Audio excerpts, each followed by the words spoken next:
Hi friends, welcome to our channel Metro Electro. तो पहले problem क्या था वो प्रॉब्लम आपको शेयर करना चाहता हूँ। वो प्रॉब्लम था जो कुछ कस्टमर फ़ोन किया था, जो उनका जो लाइन है वो लाइन का स्पीड इशू आ रहा था, और कुछ कस्टमर के ये भी कंप्लेन आ रहा था जिसका लाइन भी कुछ भी नहीं आ रहा था। ठीक है, पिंग भी नहीं आ रहा था, मतलब पूरा नो कनेक्शन। ठीक है, वो 4 से 5 ऐसा कुछ कस्टमर था। जब फ़ोन करके बोल रहा था जो एक्सपोन का पावर ठीक ठाक है कि नहीं, तो उन लोग सब ठीक ठाक है, लेकिन ये नहीं आ रहा है, इंटरनेट नहीं आ रहा है। तो मैं भाग के गया ऑपरेटर के पास। तो आप देख सकते हैं ये कंट्रोल रूम है। तो कंट्रोल रूम में और एक डी लिंक का राउटर है। तो पहले तो चेक करने के लिए बैठा है। देखिए, डी लिंक का राउटर है। ठीक है, तो डी लिंक का राउटर का आईपी क्या है वो तो आपको पता है, 192.168.0.1। देख सकते हैं वो पिंग आ रहा है।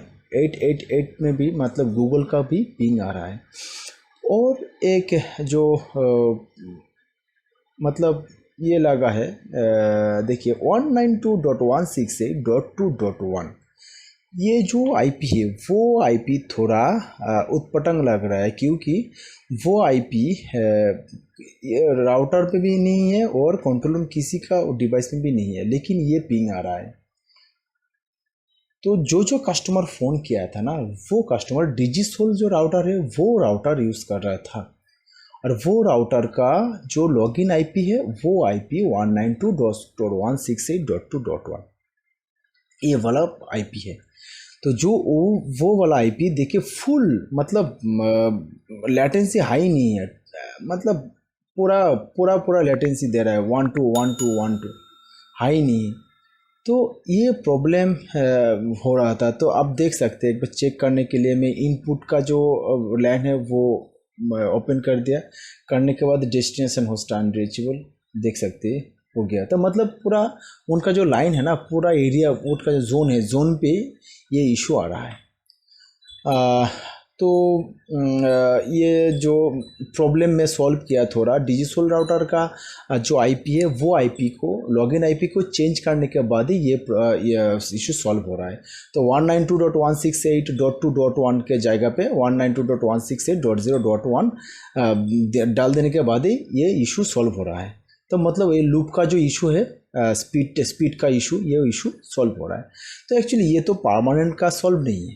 तो आपको सॉल्व करने के लिए क्या करना पड़ेगा, परमानेंट सॉल्व करना पड़ेगा। तो हो सकता है कोई भी फिर से नया एक डिजिसोल राउटर लेके आया है, तो उनका भी तो सेम प्रॉब्लम होगा ना। तो परमानेंट सॉल्व करने के लिए मैं क्या है, मेरा जो सर्वर इंजीनियर है, जहाँ पे हमारा सर्वर है, वो सर्वर पे फ़ोन किया है। सर्वर का जो इंजीनियर, फ़ोन करने के बाद पूरा हिस्ट्री में उनको बोला था। वो बोलने के बाद वो क्या है, वहाँ पे भी आपका आइडेंटिफाई किया है।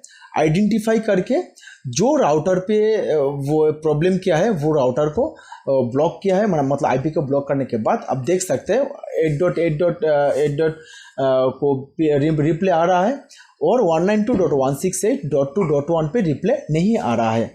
हो सकता है आपका लाइन पे भी ये प्रॉब्लम आएगा, डिजिसोल पे नहीं है, हो सकता है टीपी लिंक पे आएगा, हो सकता है डी लिंक पे भी आएगा। तो सॉल्व करने के लिए तरीका एक ही है, एक ही सॉल्व करने के लिए तरीका है। ठीक है, और एक तरीका है जो OLT में कर सकते हैं, लेकिन उनका तो OLT चल रहा है ना, तो इसीलिए OLT को ज़्यादा में कुछ नहीं किया है।